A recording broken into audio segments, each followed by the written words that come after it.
శ్రీహరి నగరి ఇదిగోరా బదరి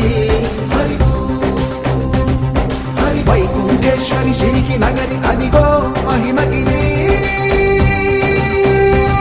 ఈ కొండపై మా కండగా ఆ విష్ణు పాదమే వెలసింది వేదాలనే విభజించిన శ్రీ వ్యాసపీఠమై విరిసింది అలకనంద జల సంగీతం శ్రీహరి నామం ఉష్ణకుండ జలధారలలో హరిభక్తుల స్నానం